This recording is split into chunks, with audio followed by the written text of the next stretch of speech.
When I was growing up, I never thought I would be a fiend ever. My life's tumultuous, it's never getting better. Another abscess from my arm is getting severed. My exquisite vision, depiction of dereliction, livid living conditions, malicious on a mission. All these green tree cops, look, they all know me by my first name. Paramedics had to revive me, this ain't a game. I worn the same clothes for like the last 10 days. And that's an excerpt from Kalichi, a song that he wrote called Drug Addiction. And I thought that was pretty accurate. What do you guys think? Pretty accurate description? Amen. Yeah. Also, I've got another quote here from Muhammad Ali. He once said, "It isn't the mountains ahead to climb that wear you out, it's the pebble in your shoe." Mm-hmm. And so basically what Muhammad Ali is saying is that it's not the work that we have before us in life, it's not the 40 hours a week or the overtime or whatever that wears you down. That stuff is physically draining, but it's the pebble in your shoe, if you will. It's the things that we leave undealt with in our life that ultimately weighs heavy on our minds and ultimately wears us down, which in my opinion, symptoms of things left undealt with in our life, symptoms of that is drug addiction. You know, we don't learn how to handle things properly, we deal with stress poorly, and we end up escaping, you know, into a bottle or shooting up or smoking meth or something like that. I've been in recovery now for a little over 3 years, and I can tell you it wasn't easy, but I can also tell you that it was worth it. So today I'm going to be covering 3 main points of relapse prevention, which those 3 points will be structure, community, and God. In talking about these issues of relapse, it is my hope to persuade you to follow these guidelines of relapse prevention. And so I would like to share with you some of the information about relapse.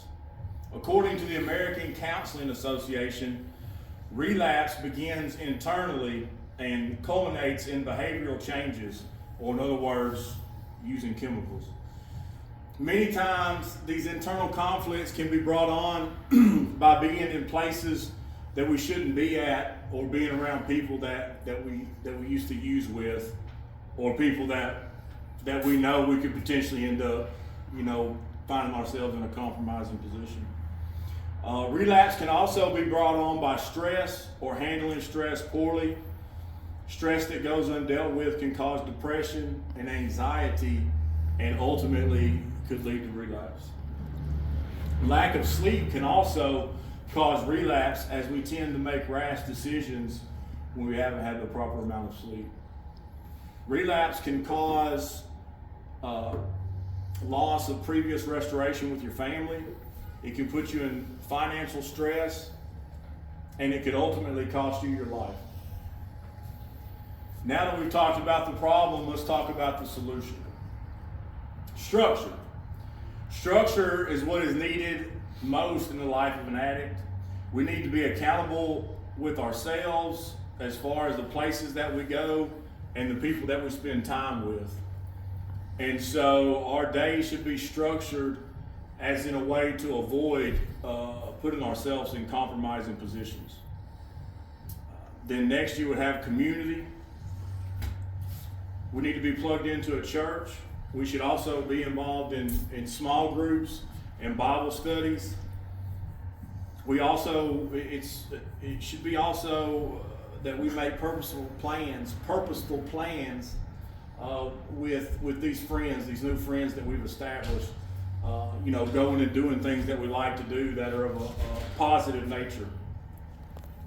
And then lastly, God. We need to seek God with our whole heart and talk to Him regularly about what is going on in our lives. Ask God to help you. Ask God to continue to heal your heart and quicken your spirit. Reach out to God and He will comfort you. Amen. So now that we've talked about some aspects of recovery, let us visualize what that looks like. Well, first of all, you'll be able to spend time with your loved ones, and y'all will all actually enjoy that time spent together. You know, you'll no longer have to manipulate circumstances.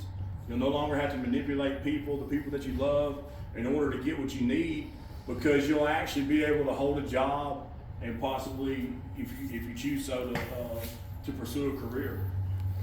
You'll have a community of real friends, and you can go do normal, regular stuff like catch a movie, go on a date, go to Six Flags. The police won't be looking for you. You can do all these things and not have anything to worry about. The sky's the limit if you don't have a habit to support it. Amen. And so I would like to personally challenge each one of you today to consider taking your recovery seriously and not put yourselves in harm's way. Make a conscious effort to structure your life in a way that insulates you from relapse. And remember this quote by Katie Sebring: though no one can go back and make a brand new start, anyone can start from now and make a brand new beginning. And also, I got one more for you from Kalichi, which I find particularly inspiring because I have a little girl. So, and he simply says near the end of that song, the one that I quoted from earlier, near the end of it, he does a little repetitious thing, and he's saying, "I'm doing what it takes so my daughter will never see me high." Mm-hmm. Never see me high. Amen. Thank you, guys. Thank you.